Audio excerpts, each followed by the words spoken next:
Hey, what's up, guys? Dante here. Welcome back. Today's video will be my review for Isom number one. It's going to be pretty much a spoiler-free review. I'm not going to tell any major plot points of the story. Um, just going to give you a quick synopsis about the story.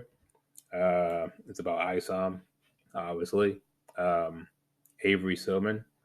So right now, he's a man living in the outskirts of Florence Park.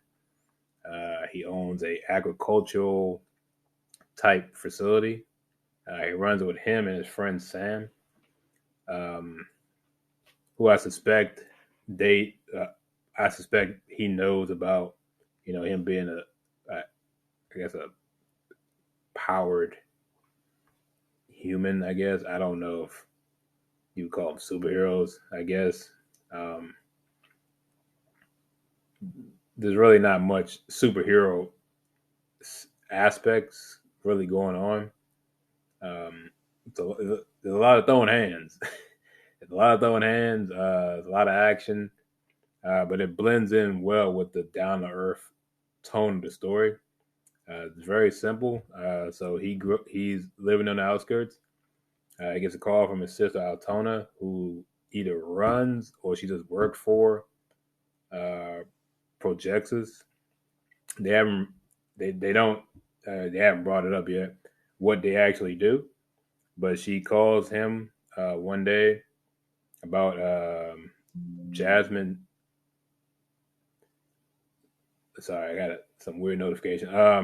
About Jasmine Newman, who was the daughter of Mrs. Newman, which is a lady they knew from their past, and Altona had offered her some kind of deal or contract about something, but she went missing unexpectedly, and she had a hunch that maybe she was working with Darren Fontaine, which is a guy from also in their past, but more of I guess more of Avery's past. They played high school ball together for a little bit. Um, so she called him uh, so she can get to the bottom of it because maybe he might have a little bit of a better chance to get some answers out of him. You know what I mean? Just to find out what's going on with her. Um,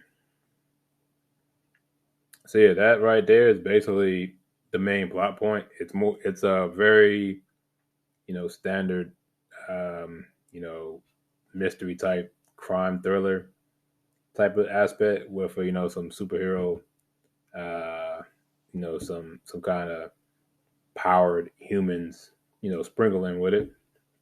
Um, we do see Yara. Um, that was one of my points. Uh, it's not really a negative, at least for me. It's not a negative, but for some people, we know Yara was a big fan favorite. If you're looking for lots of Yara, which I don't know why you would be looking for lots of her in a Isom number one book, but if you're looking for a lot of her and you're expecting her to be a main point in the story, you're going to be disappointed. Go in with low expectations about her. Um, she plays a part of the story. Obviously, she's in the book, but it's not what you really think. You know what I mean? Um, so yeah, that's the main story. It's he's going to find out what's going on with Jasmine. He goes meet Darren Fontaine. They meet up. They have there's a whole thing between them. And then after that, chaos ensues. Lots of hands being thrown for a good, I say, I don't know, maybe 10, 15 pages of lots of hands in the middle of the book. Just fists and feet flying everywhere. Lots of damage. And yeah, that's about it. After that, there's some more plot points that show up with more superpower people. Um, there's a couple that shows up with a very mysterious power, I would say. And then basically that after that happens, um, there's another set of scenes where there's more fighting, um, and then after that, we got the pretty much the rest of the story. Kind of tones down from there. There's a scene. There's a couple of scenes with him and his sister, and we find out there's another character that shows up, which I'm gonna go into that character in my spoiler review because I think I may be overreaching with this, but I think this person is going to be a major player going down the line. I don't know. I'm just saying. It may be something, maybe nothing. And then after that, that story pretty much ends. He puts on the suit. In my opinion, the suit is really, really good. Like the suit looks better in the actual book than it does on the cover. Like, so this is the back. Sorry for the glare. That looks good. This looks good. In the book, it looks really good. Like it's, I don't know. It just looks it looks better when it's compared to the rest of the art inside of the book. It looks really good. Um, yeah. So that's the little synopsis. There's a few of my points about what I liked, and then the part with Yara. Another thing I liked is the art looks very clean, very professional looking. Um, it hardly doesn't look like anything on like webtoons or like a web comment. Like no disrespect to them people, like artist is subjective. You know what I'm saying?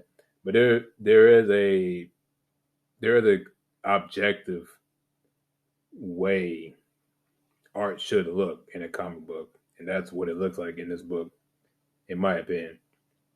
It's very professional looking. Um,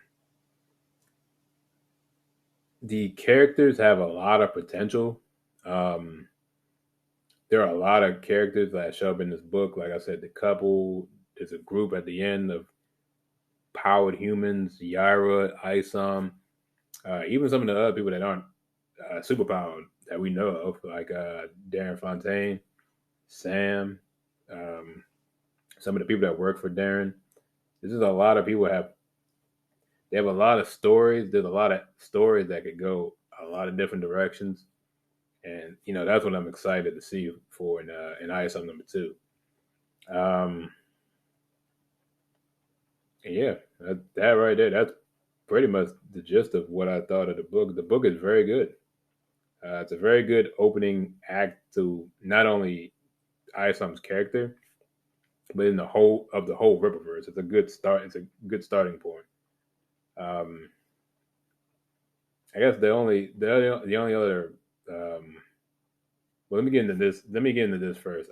So as I was reading the book, there's a scene that happens, and then it cuts the next page. It cuts to a ad by Lady Ripper, which is his wife, obviously, and it's like an ad for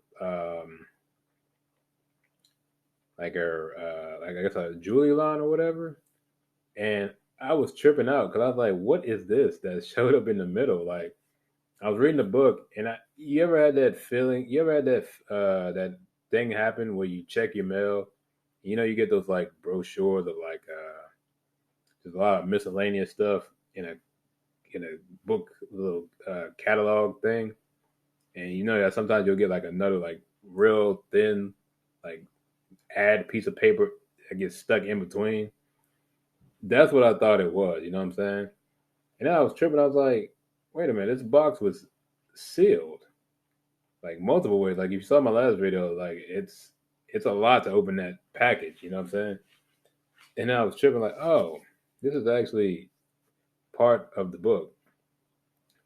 So yeah, that that just threw me off. But I don't read comics like that. Like I said, the only other I've read a few other comics, but they were online. Um,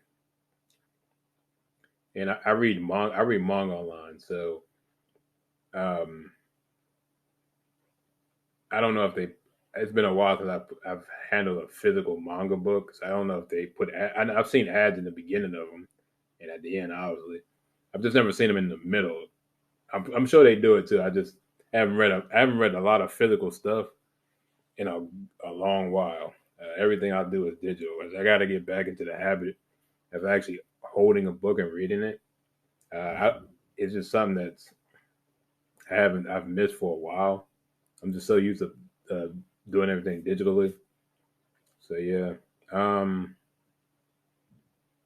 yeah, that's it. That's what I've liked. That's a few of my. I can't even say gripes. Just side notes, I guess, to what the book is. Um, I guess the only thing I can say that is kind of a negative is I guess there was I guess I wish there was I guess I wish it was more story, not just action, but like more story. Like I know he put a lot of work in it. I know 96 that's a lot of pages, especially when you color and stuff. Um, I kind of wish it was more story, more backstory to people. You know what I mean? Obviously, we'll have to wait, but I mean that's just me because I was really invested in the characters, so I wanted to see more, which is indicative of a good book. Um, so yeah, that was my thoughts. There's a little bit of the story, a little bit what it's about. So thank you for watching my review, my Isom #1 review. Um, and yeah, I'll check you guys out next time. Peace.